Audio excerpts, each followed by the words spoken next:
1, 2, 3. 1, 2, and stop. To the side. 1, 2, 3.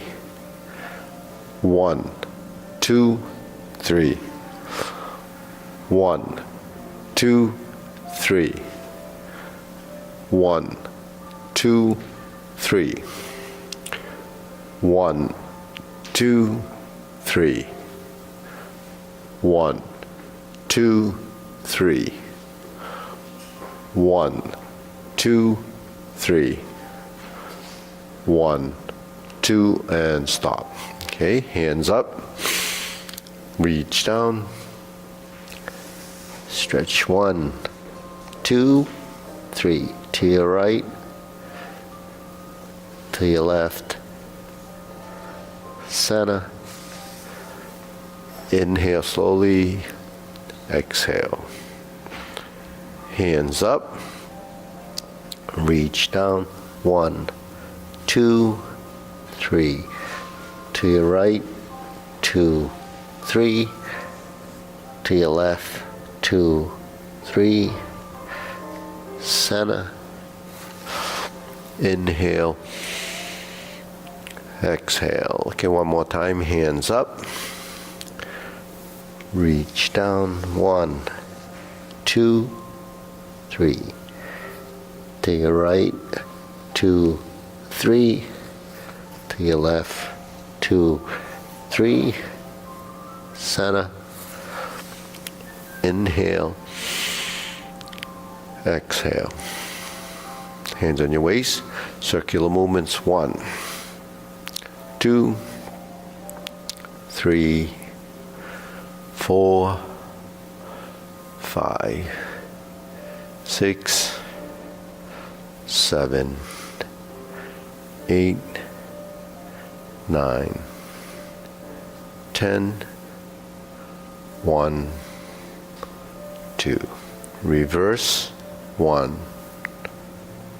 2, 3, 4, 5, 6, 7, 8, 9, 10. 1, 2. Center. Cross. Knees. Circular movements. 1, 2, 3, 4, 5, 6, 7, 8, 9, 10. 1. Reverse. 1, 2, 3, 4, 5, 6, 7, 8, 9, 10. 1, 2. Center. Neck turning. 1, 2, 3, 4, 5, 6, 7, 8, 9, 10. 1, 2. Back and forth.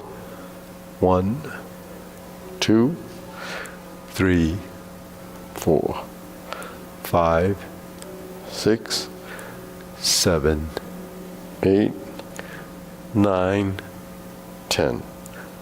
1, 2. Center. Tilt to the side. 1, 2, 3, 4, 5, 6, 7, 8, 9, 10. 1, and stop. Center. Down. Circular movements. 1, 2, 3. Reverse. 1, 2, and stop. Center. Hands up. Pull in. Inhale. Exhale. Inhale. Exhale. Inhale. Exhale. Spread your feet. Okay, turn. 1, 2, 3, 4, 5, 6, 7, 8, 9, 10. 1, 2, 3, 4, 5, 6, 7, 8, 9, 10. 1, 2, 3, 4, 5, 6, 7, 8, 9, 10. 1, 2, 3, and stop. Center. Turn. Stretch it out.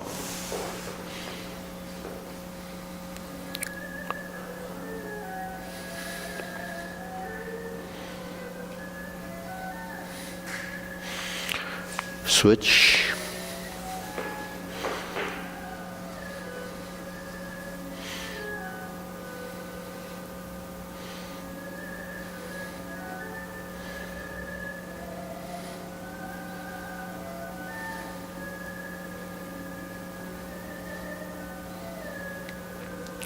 Switch.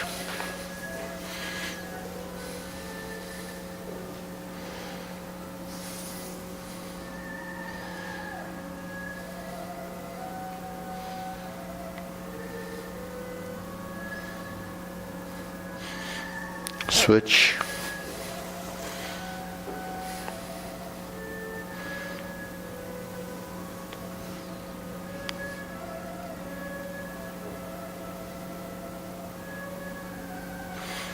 Switch. Straighten the front knee.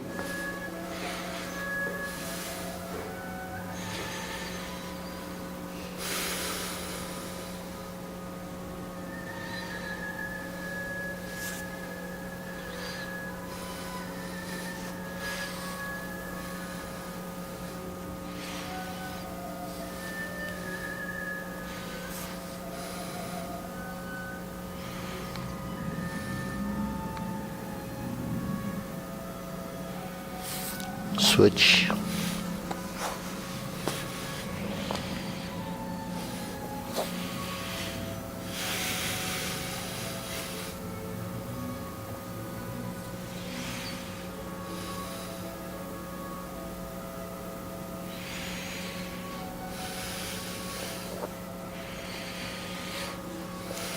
Switch.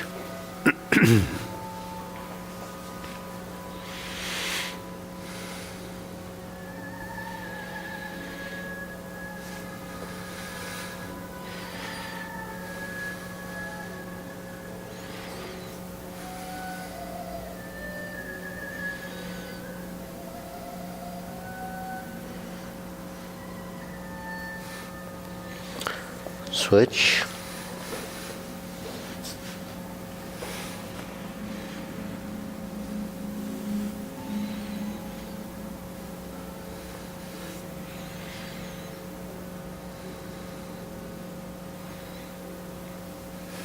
Okay, center.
Okay, we'll pull the foot in, spread the knees.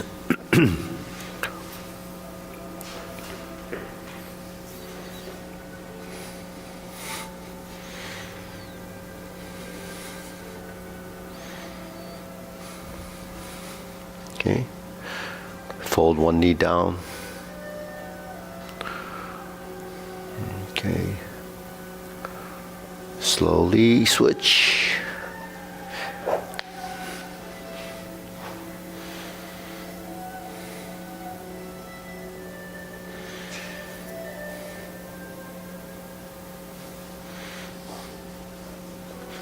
Okay, we'll shake it out.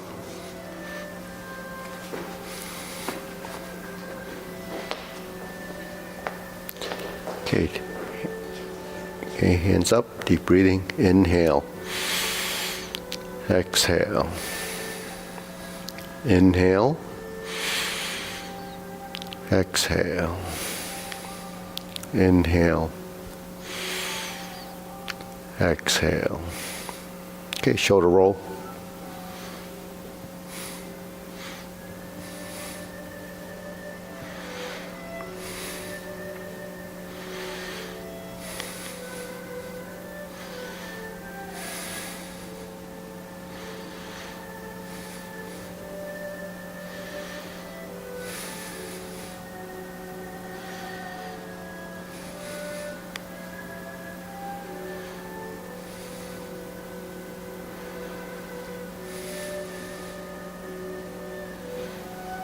And reverse.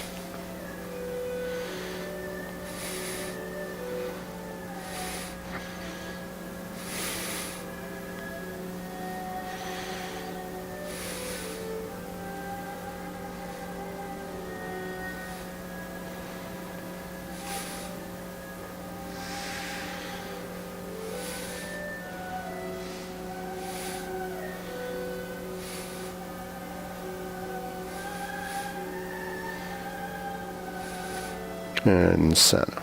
Okay, press, release, exhale, inhale.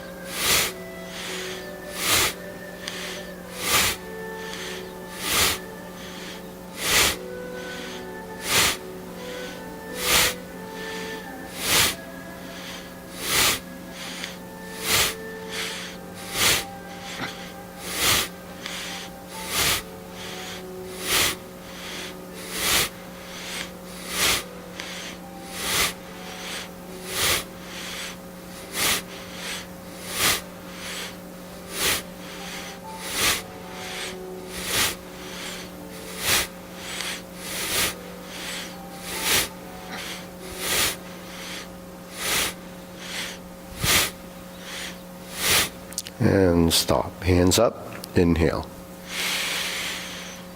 Exhale. Inhale.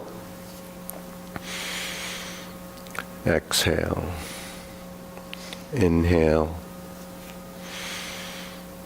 Exhale. Okay, wrists.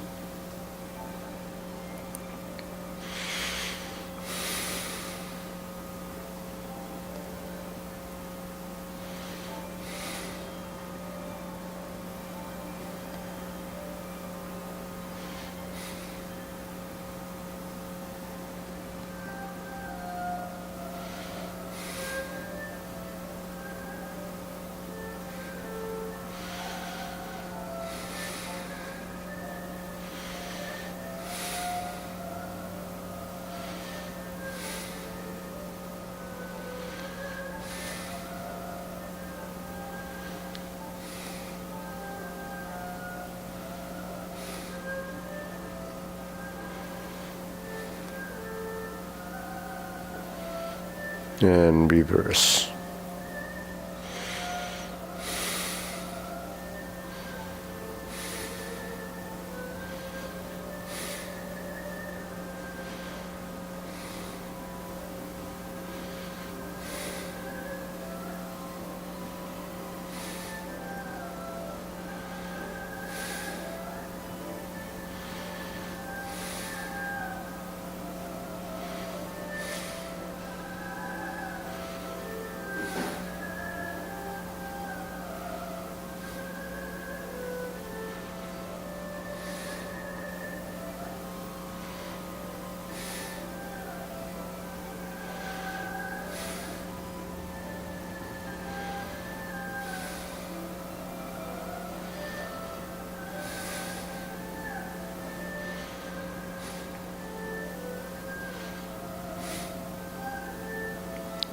Okay, palms down. Circular movements, 2, 3, 1, 2, 3, 1, 2, 3, 1, 2, 3, 1, 2, 3, 1, 2, 3, 1, 2, 3, 1, 2, 3, 1, 2, 3, 1, 2, and stop. Shake it out, side to side.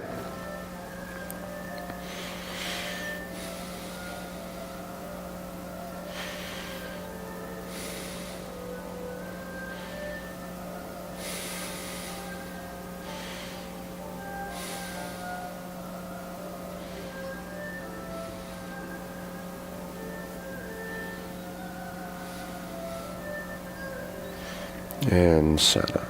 Okay, lift the knee.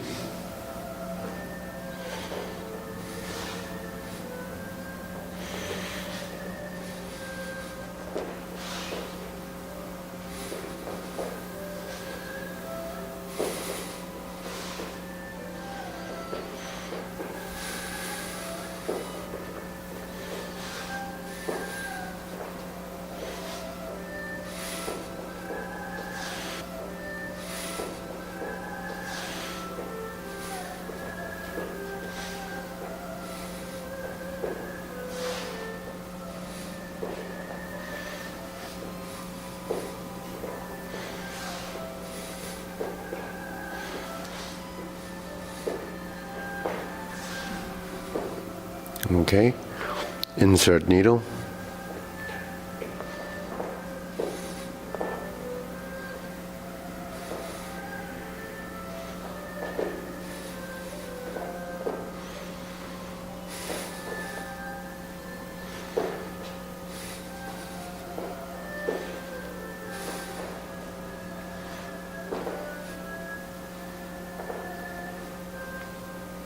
Switch.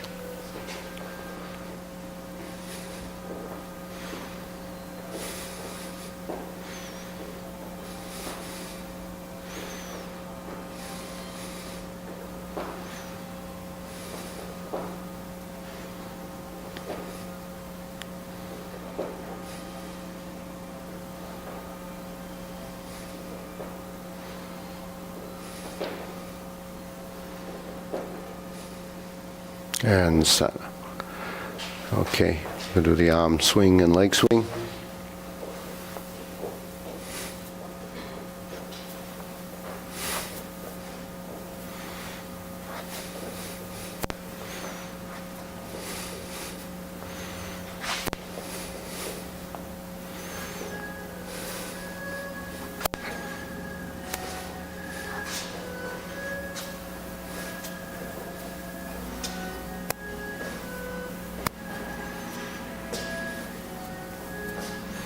Okay, center switch.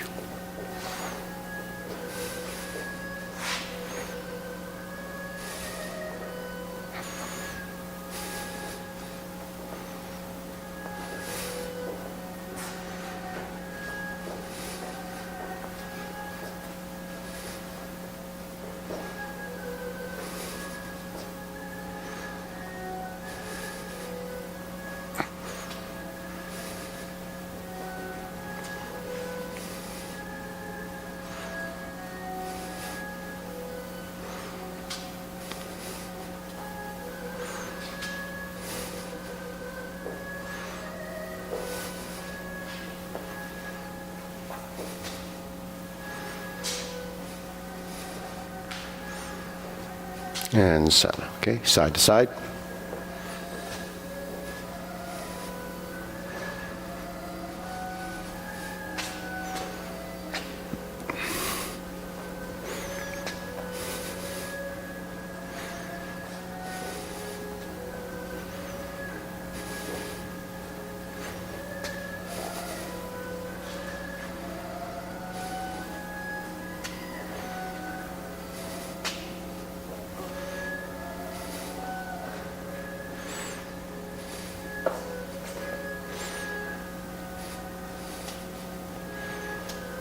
And center. Switch.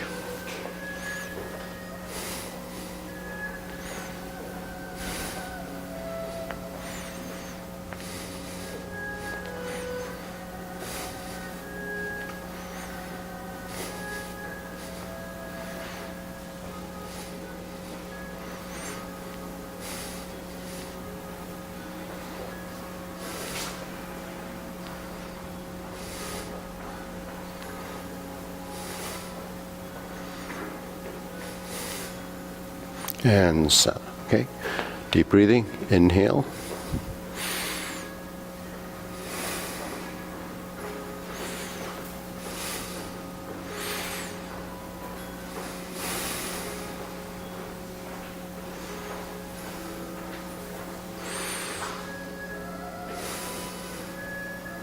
Okay, silk grilling, forward and back.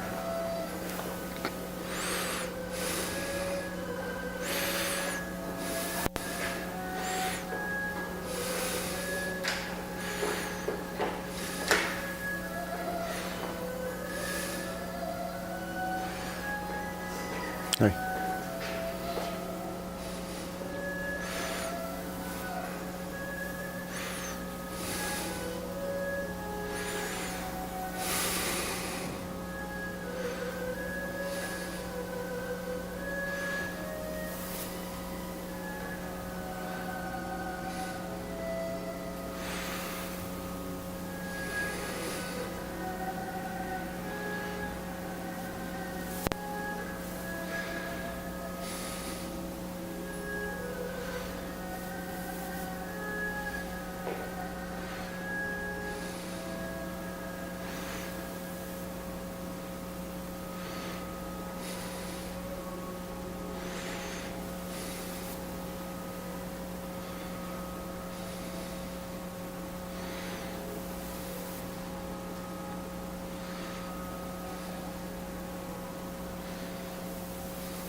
Switch.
And center.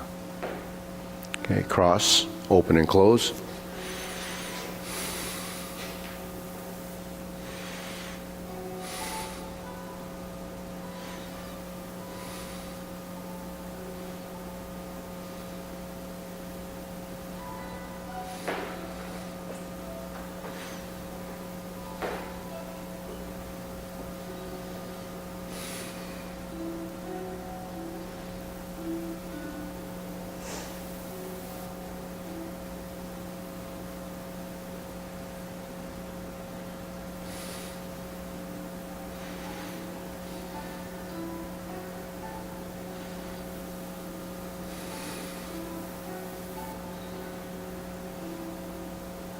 Switch.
Okay, center, feet parallel, circular movements.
And center. Okay, low hoop.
Shoulder height.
Elbows down.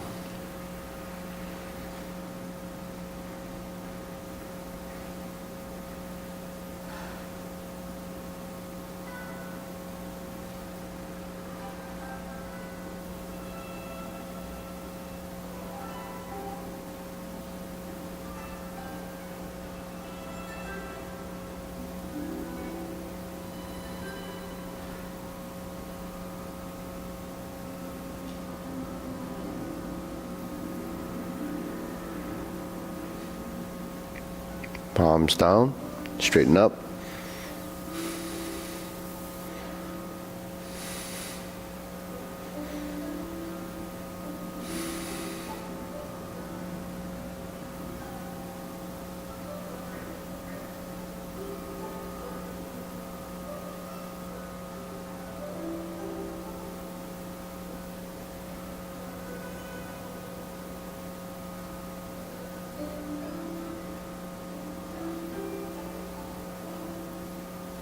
Extend.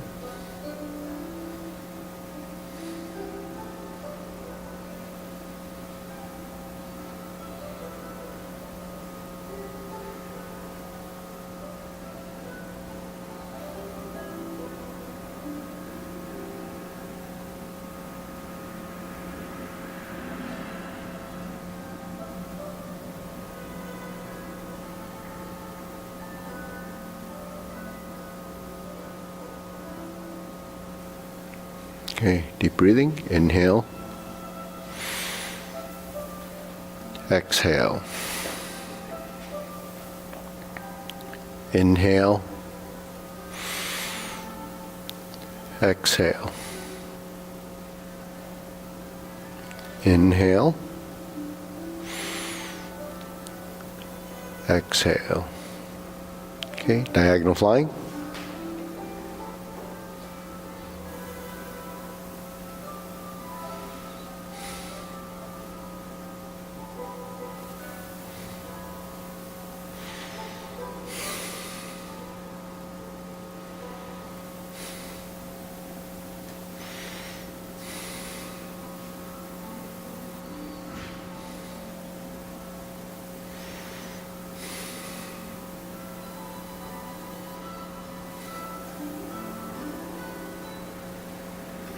Switch.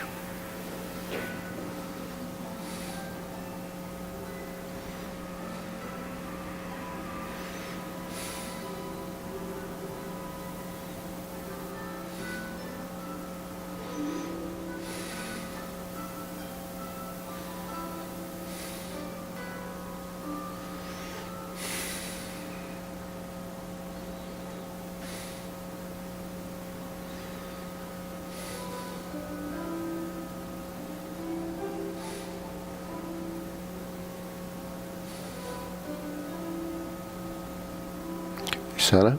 Cloud hands.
And center. Carry tiger to the mountain.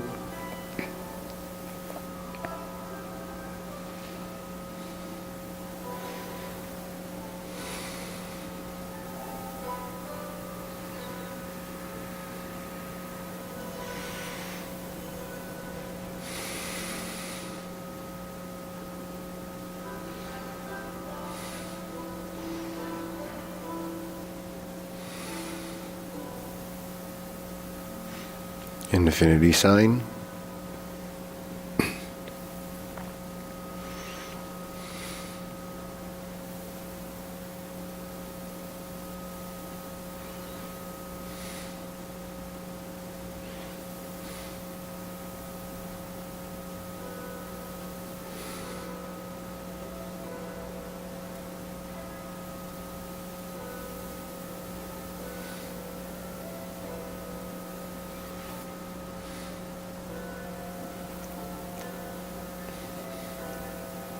form the fists.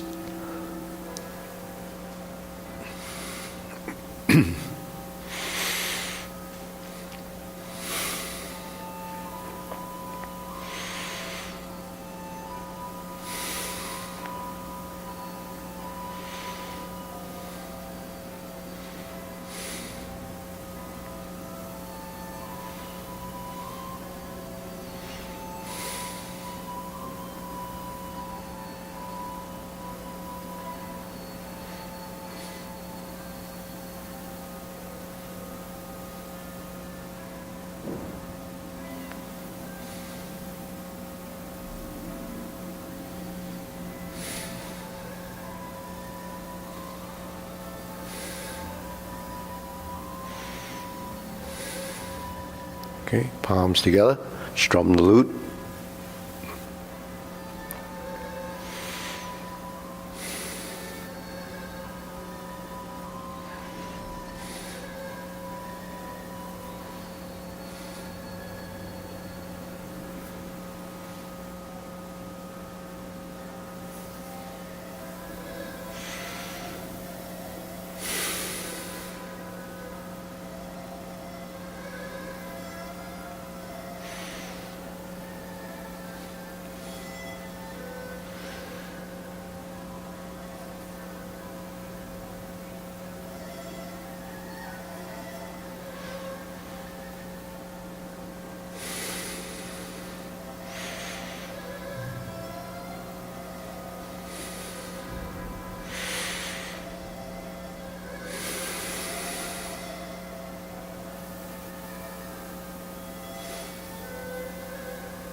Okay, turn, draw the bow.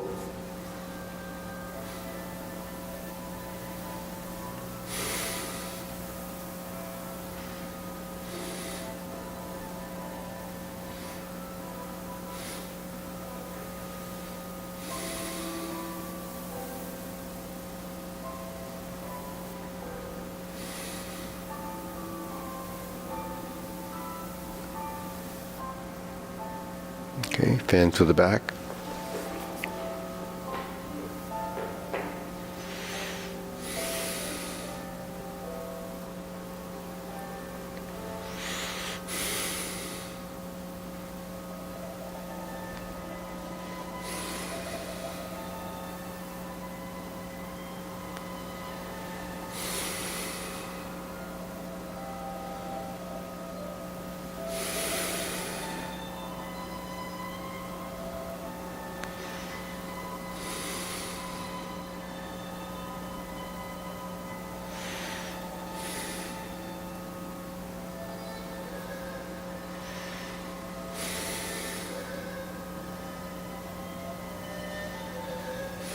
Okay, raise the hand.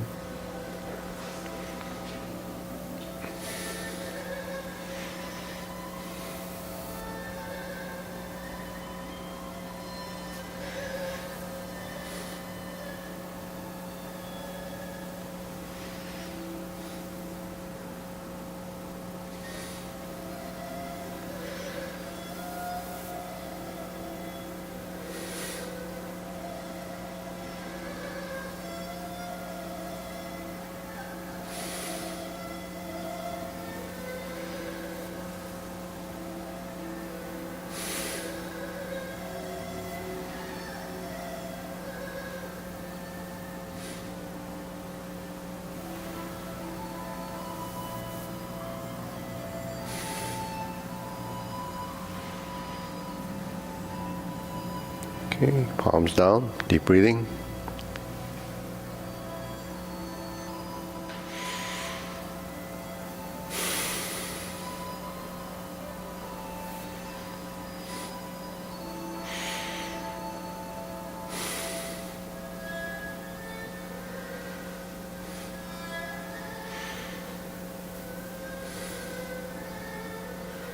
Okay, we'll go through the form. Feet parallel, short form. So start with your feet parallel, preparation.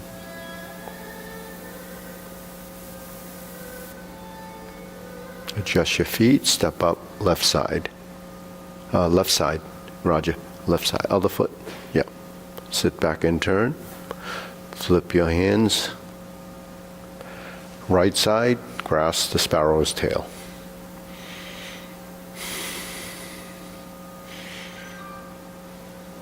Hook your wrists and turn to the front. Single whip.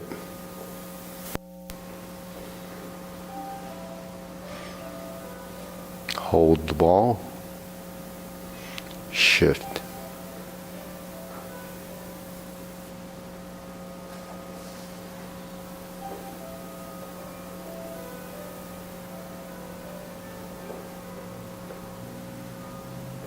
Bend from the waist, stalk flaps wings.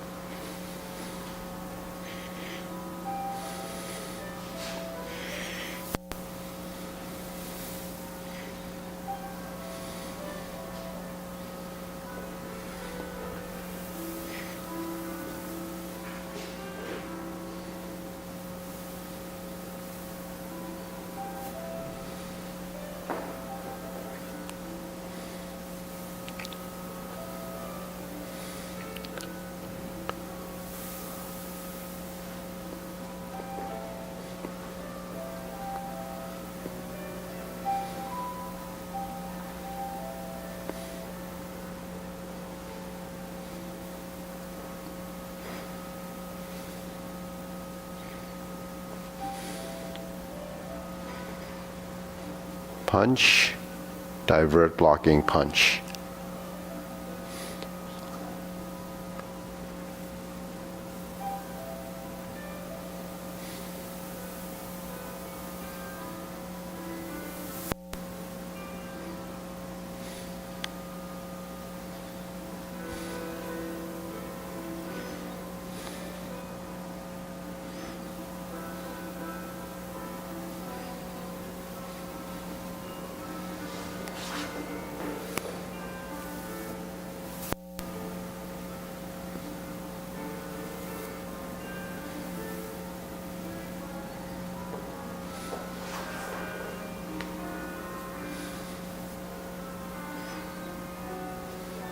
Repulse the monkey third time.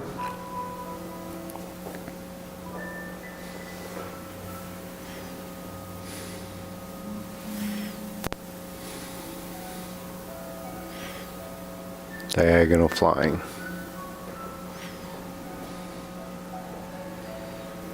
Sit back, insert the needle. Fan through the back. Turn. Stroke down. Parry and punch. Form the fist, step up, and punch. Divert, block, and punch. Cross the arms, leopard, and tiger springs to mountain. Carry tiger to the mountain.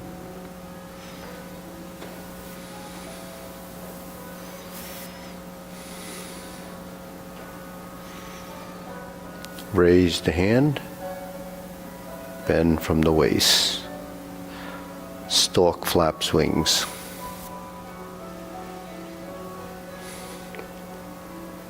Grasp the sparrow's tail left side, single whip left side.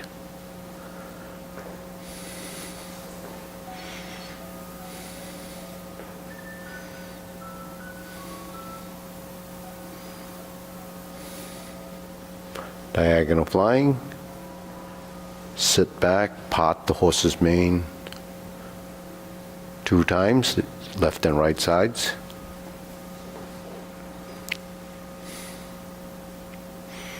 Hold the ball, spread the hands.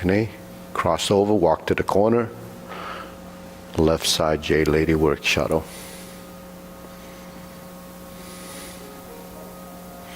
Cross over, left side to right side.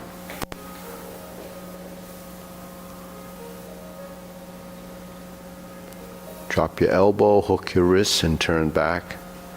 Bring the rear foot together so you can step to the side, cloud hands.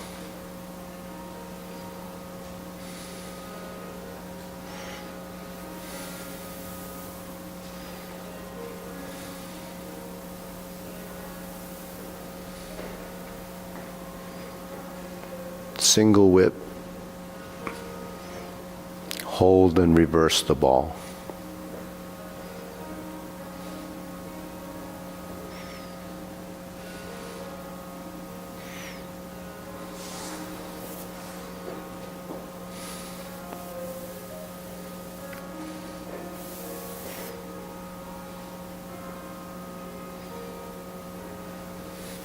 Okay, deep breathing, inhale, exhale.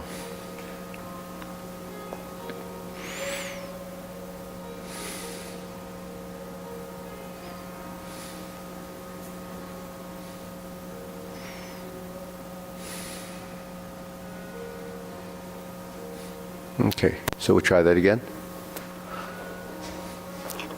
Preparation.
Step up,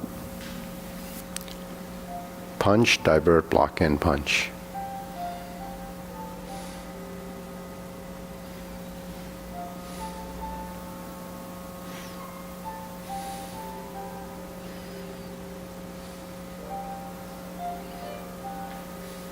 Carry tiger to the mountain.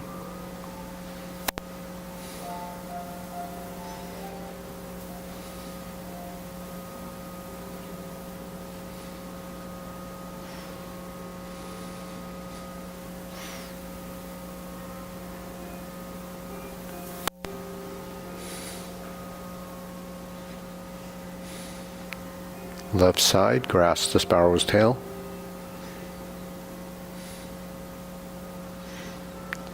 Left side, single width.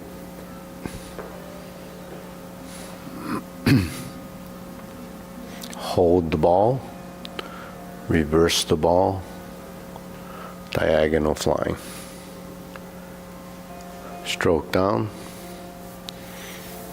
Part the horse's mane. Step up.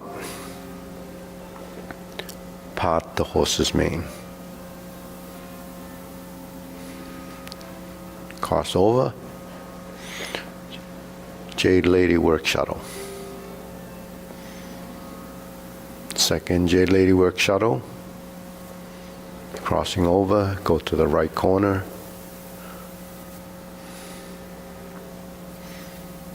Drop your elbow, hook your wrist, turn back to the front.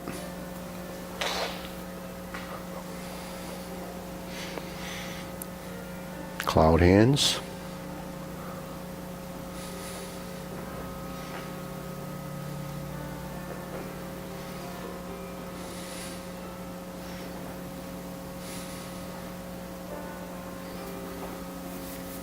Hold the ball. Flip it over. Diagonal flying. Close the form.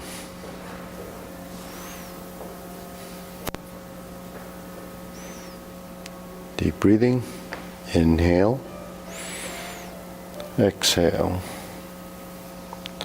Inhale. Exhale. Inhale. Exhale. There's a little stone here. Where did it go?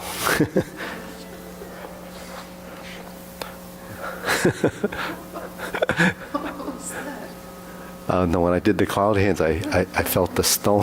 It was something very important. No, just get rid of it.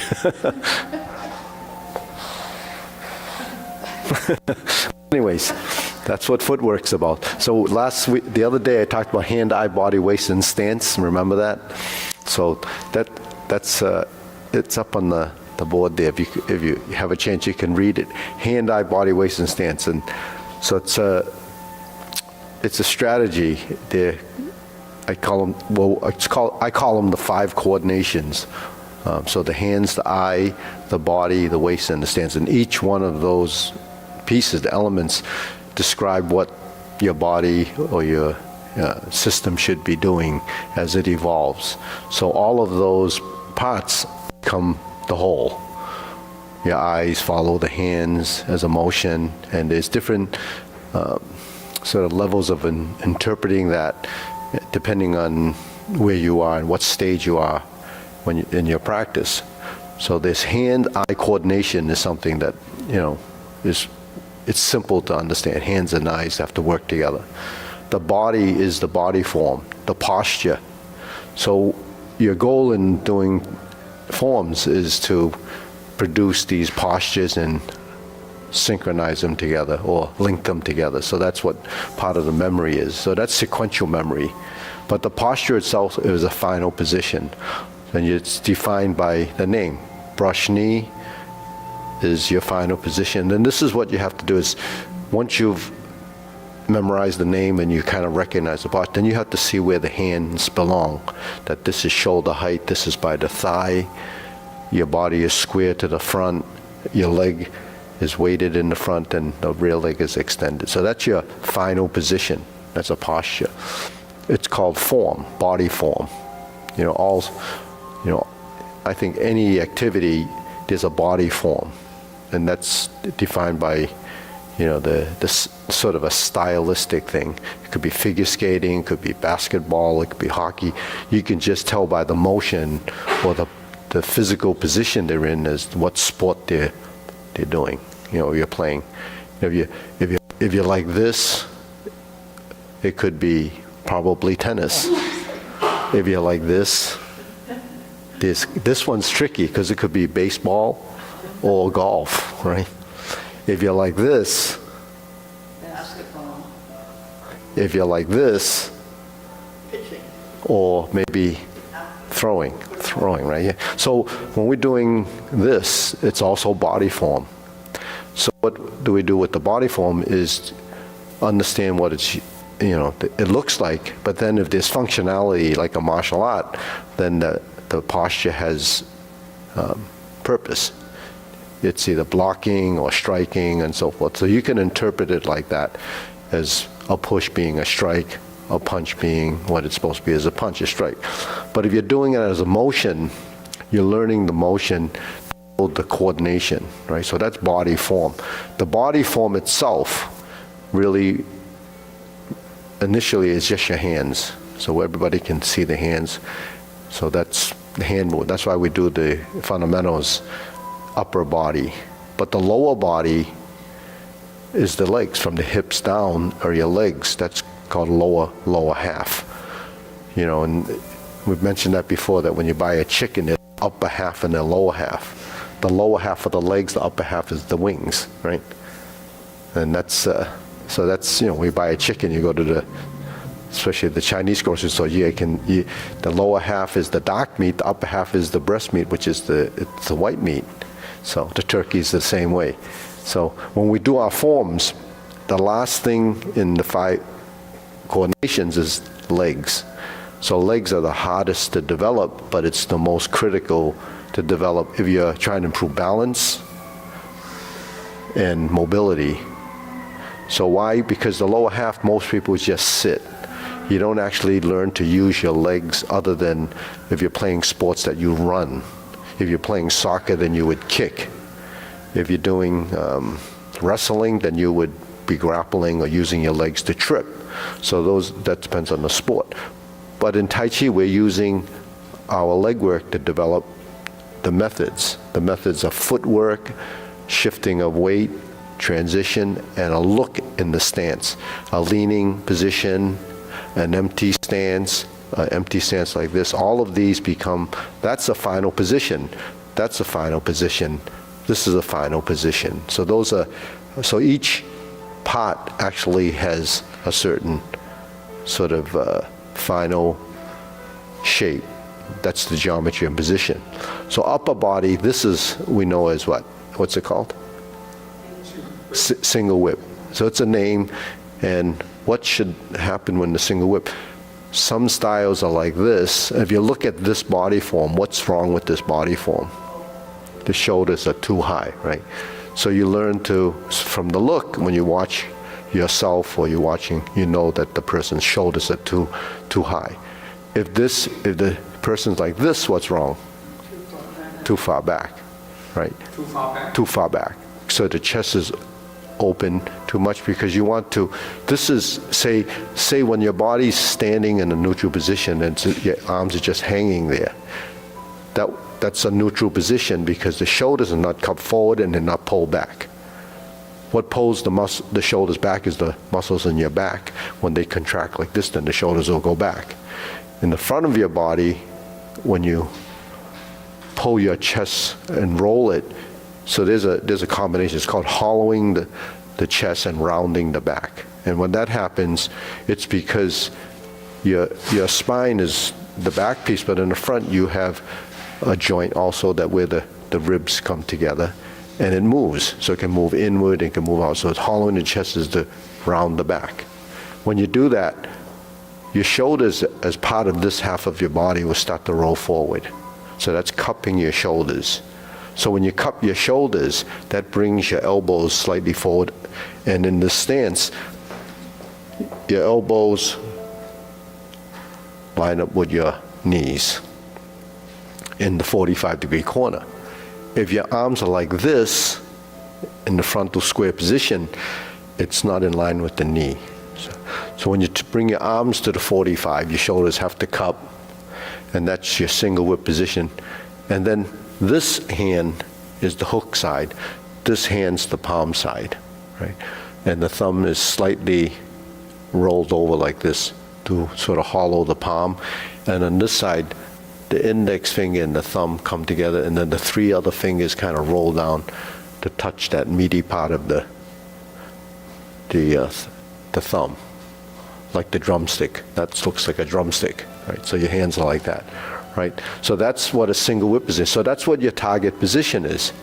So when you hook your wrists and you're in this position, there's the leaning position as a transition, and you open the stance, you would end up here. So when you're practicing the form and you go one step at a time, you bring your foot next to this one, you step out to the side, and then the feet are parallel. So you want to open your stance.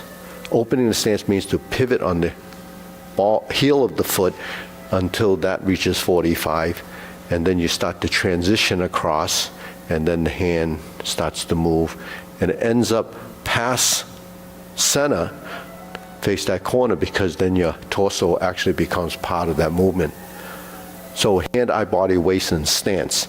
So because some of you have been doing this for a while, the transitions become body, legs, hands. Those three parts have to move together, synchronization. The hands are coordinated with the legs, tied through your torso. Your torso rotates, it bends, and it rounds, and it straightens. So those are control factors. As your body starts to evolve in the movements, those are some of the characteristics that have to come in to the movement, because the movement has to be compatible with the technique and direction. So if my hands are moving that way, to the left, to my left, then my torso should turn with that to complement it. And once your hand movements and body movements start to blend, what ends up happening, it's no longer an arm movement, it becomes a body movement. So in Tai Chi, it's not moving your hands. Initially, it's moving your hands. Eventually, it becomes turning your torso, and then it turns back. So turning right to left is the concept, right? We turn right and we turn left, we go forward and we go back. So, that's the principle. And then central equilibrium is the balance point. That's your center. The central equilibrium is as an equilibrium, it shifts. As a center, it just stays, right? So when we're in single whip, there's just one center point, it's here, because you're in a square, symmetric position. But when you change positions or change into a different posture, then your central equilibrium actually changes. That's your center of mass. So in this position, with the elbows forward over the knees and your hollowed chest, your center of mass is in front of you. If you go like this, your center of mass is behind you. But you can't see that unless you understand that that's what concept is, because when you're here, then your central equilibrium and the center of mass is in the same line, and it's in the front of your body here, 3.5 inches below your navel. When you goes behind you, then you actually become imbalanced and you start to fall backwards. So when we're in this position, because everything is happening in front of us, you don't want your center of mass to be behind you. In fact, that's how people end up falling backwards. They're standing. Elderly people fall backwards, right? Because their center of mass ends up behind them because of rigidity. When the center of mass is forward, you would fall forward. So you have to find the position. That's what balance is. So if you're doing Tai Chi, that's the key thing to stability, is your vertical line. So where's the vertical line? It goes from the top of your head through to the coccyx area in your spine, the tailbone. So the tailbone has to be vertical. So these are all parts of a poem, and they say middle line has to be there. So that middle line, when we're on one leg, is still through the heel of this foot as a vertical line. So we're doing golden cockroach sitting in this this empty stance, your spine actually would go like this. So your body has to turn, twist. So the body isn't supple enough to turn. So hand, eye, body, why the body has to find the position is looking for that vertical line. So when you're doing any of the modern forms and you're twisting your body and you're going like this, You're like this because this is like this. If I don't turn my spine and it's like this, you're going to be off balance. So while you're lifting and twisting your body, then becomes a force on the upper body, right? But when you turn your body and you use the wrong strength or too much, then it's going to throw you off. So you have to really start from the bottom, and when you lift, this has to be softer. That's why when you're first learning those positions, you say, oh, I can't keep my balance. It's because the lower half has to be heavy. The upper half has to be light. And it's not by weight, by action. Because if your action, if it's heavy, it means it's too much strength on the top. So these are just concepts. You understand that concept, then you learn to develop control and balance in your motions. Because, you know, when you study for 25 years, these are things that you never think about, but these are things that's already happened. So then it starts to make sense. If you're learning it in the beginning, this is something you have to understand. So when you take your steps, especially in a form, you always have to have one solid leg and one empty leg. The relationship between the two legs is that relationship as shifting and forward and back and direction. So when you go forward, your knee has to go over your front foot. It can't tilt like that and go over there, because that distorts your movement. This is the natural motion in the forward direction. In fact, your knee kind of tracks right over or between your big toe and the toe next to it. I don't know if they call that an index toe, but that would be the neck. So when you shift forward, it's that. Then when you sit back, your weight goes to the ball of your foot. Because the shin, if the weight doesn't apply pressure to the ball of your foot, that means your shin, the knee bone, isn't pressing toward the toe. Because if you bend your knee here, you could feel that the ankle is folding and you feel pressure in the ball of the foot. You see that? So that's what should happen all the time. That's what your awareness has to be part of. And then when you're learning it, you have to be conscious of that. And then as the body assimilates that action, it automatically goes there. And what happens when it automatically goes there? That means your ankle is releasing, it's relaxing. Because meanwhile, when you bend, it's a physical bend. There's no real feeling or sensitivity to that. So your proprioceptive reflexes, the sensory part of that proprioception, starts to detect and it starts to know, and there's feedback.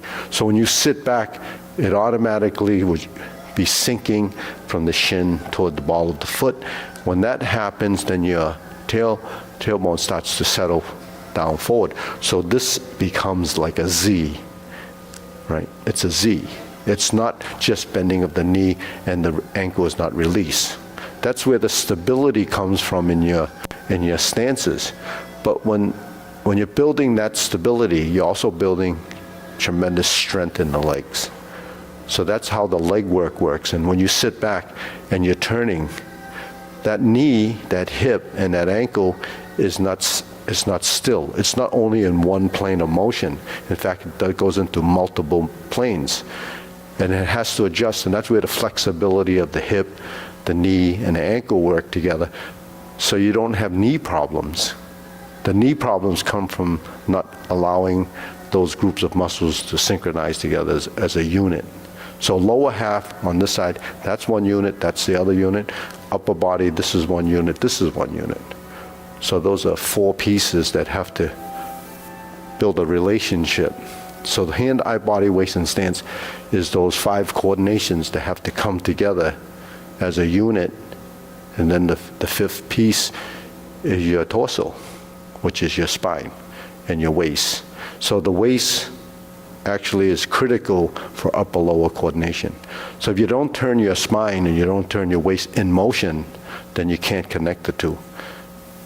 So that's why it's important to understand that concept, and it's something that you can play around with. As you're doing it yourself, you can figure out whether it's doing it or not, your body. So that's stages of development. Okay, so let's do the long form. And all of that stuff's supposed to happen too. So all of this training that we're doing in the fundamentals is where all that's developed. It doesn't happen in the form because you only do the form one time in class, and you're also just trying to get through the whole sequence. So it has to be systemic. It has to become part of your subconscious.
Fist on the elbow, sink your elbow, relax your shoulders.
Stepping backwards to form the fist. divert, lock, and punch. Step up, grasp the sparrow's tail.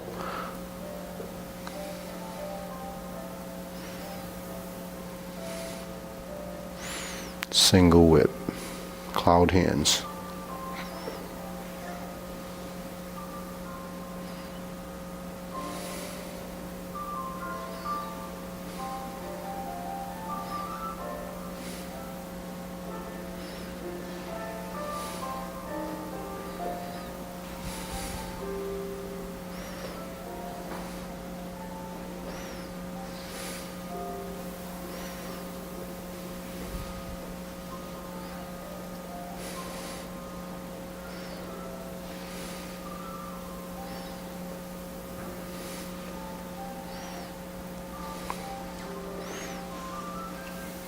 Okay, set up, high pat the horse, instep kick,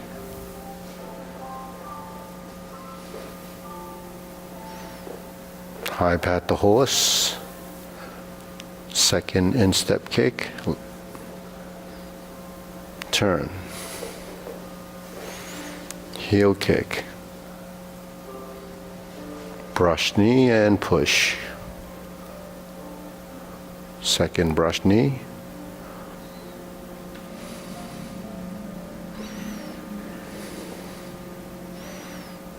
planting punch.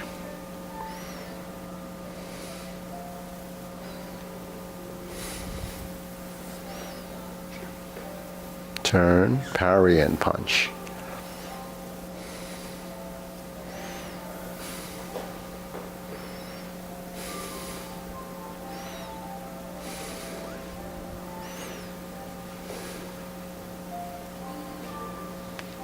Cross behind, beat the tiger.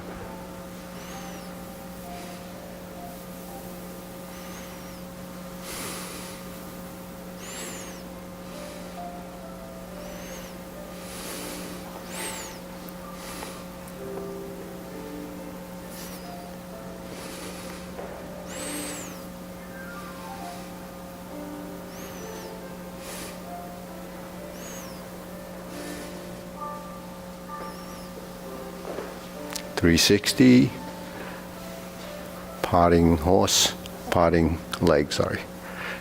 Stroke down, parry and punch, sink your elbows, forward position, step up, and repeat.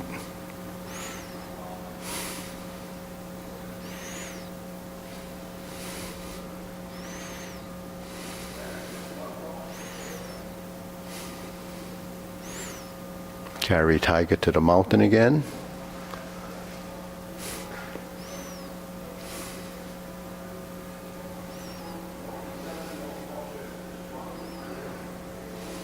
Turn.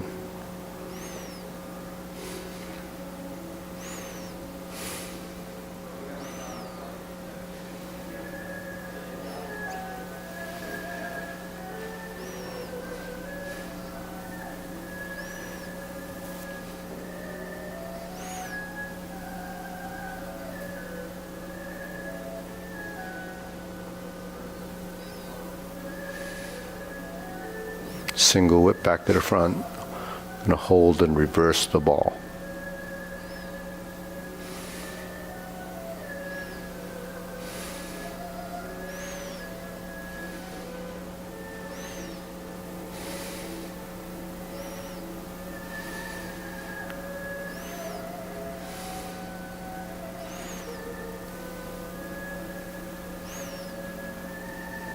Toe out, step up.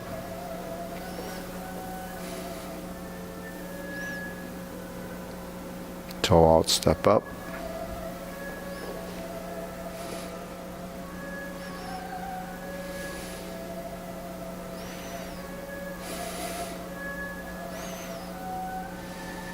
Cross corner.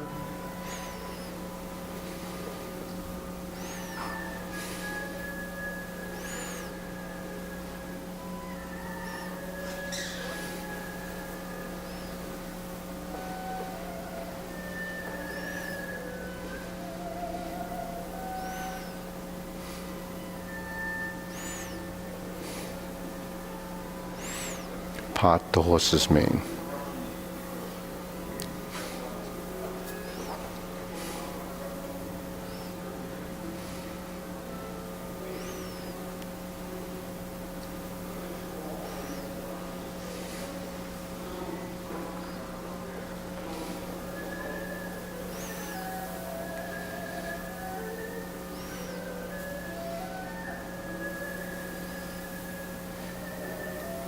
Grasp the sparrow's tail. Single whip. Cloud hand second time.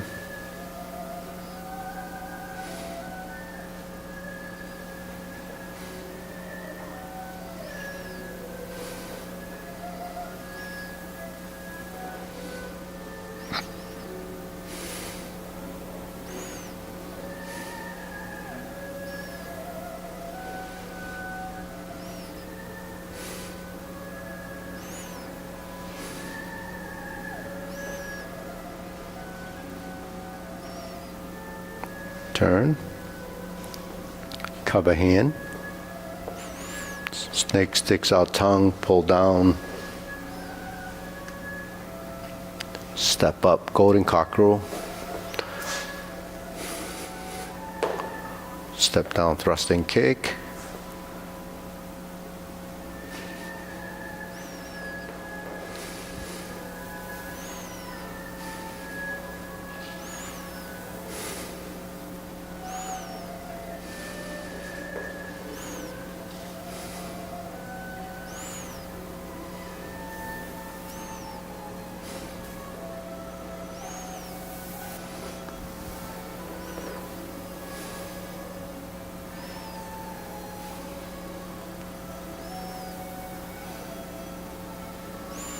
carry tiger to the mountain.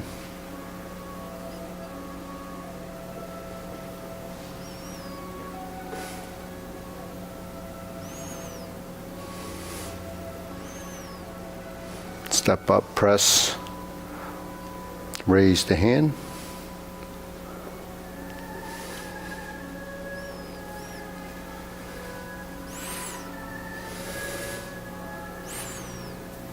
Brush knee, insert needle, fan through the back.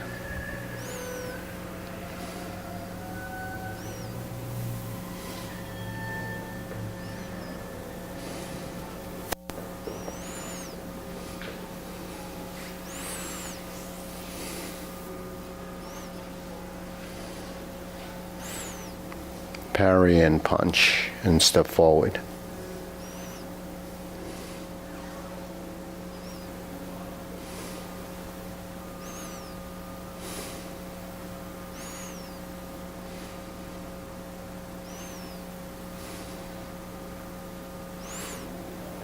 Step up, grasp the sparrow's tail.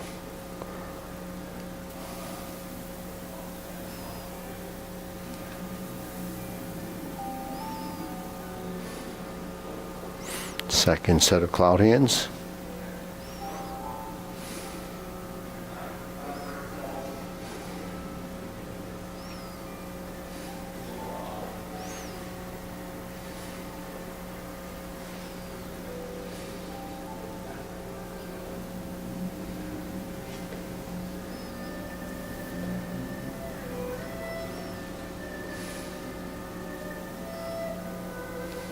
And hook your wrists. Palm strikes face.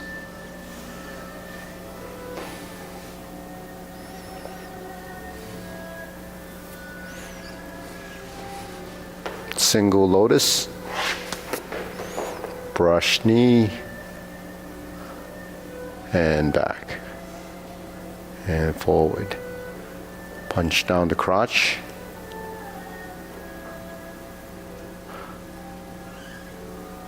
Step up, grasp the sparrow's tail. Hook your wrists, second downward posture.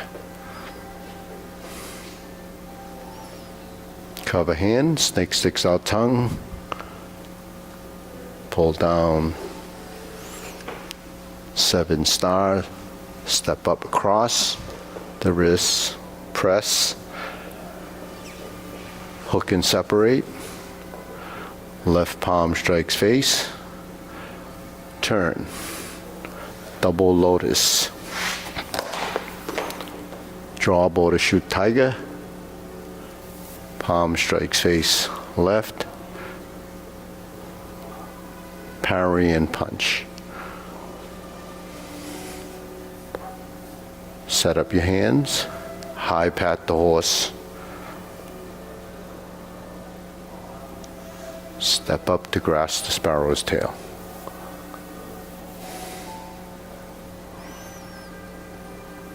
Hook your wrists.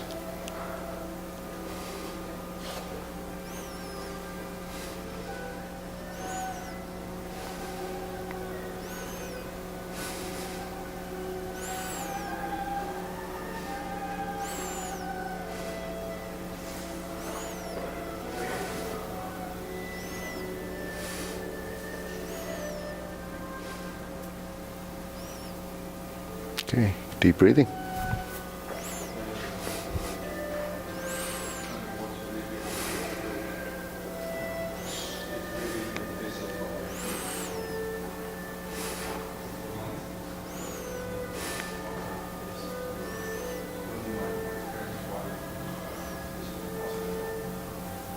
Good. So it's all, what? All this time I've not been doing this. Fingers to my palms. I've been doing like this. It's really Yeah. hard to do it with your fingers together. Yeah. So actually this one is a hook that's like this. Yang style Tai Chi does it like this. We do it, Wu style, we do it like this. And the Chen style has the thumb on the outside. And it has a hollow like that. So those are stylistic differences even.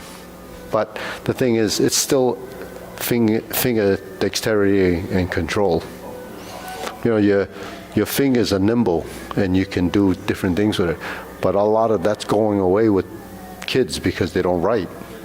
And you know, writing with a pencil and pen is very specific to the instrument. Because my teacher could brush, do calligraphy, write characters. If you put a pen in his hand, he had the hardest time writing his name. It was like, but you know, that's because everything that it's a motor skill, so it's a skill. Because he had to sign checks and it was like all over the place. So, you know.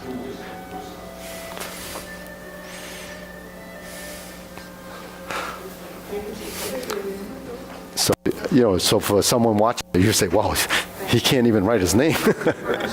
Yeah, you can, but he can do it with the brush, you know, and you hold it like this, a brush, and it goes down. It's not holding it like this. And then you know, if you use chopsticks, it takes your fingers dexterity. So a lot of people that, but then some people can't even use a fork right. This is an image of someone not using a fork right, right? Well, but that's the way they do it. So there are a lot of you know people do it like that. So And you know what? So for my grandsons, yeah, the hardest thing they have, they get the worst grades for handwriting Yeah. because they're really not taught anything. they how to yeah write. yeah. Well, certainly not script. And even yeah, but you have to learn that when you're like in second grade. Yeah, you learn to print first. Yeah, Everything's on the computer. yeah. So you can see it even in the kids that are like 30 years old. Their handwriting's not that legit. It's not that great. But who pays attention to that? That's right. Exactly.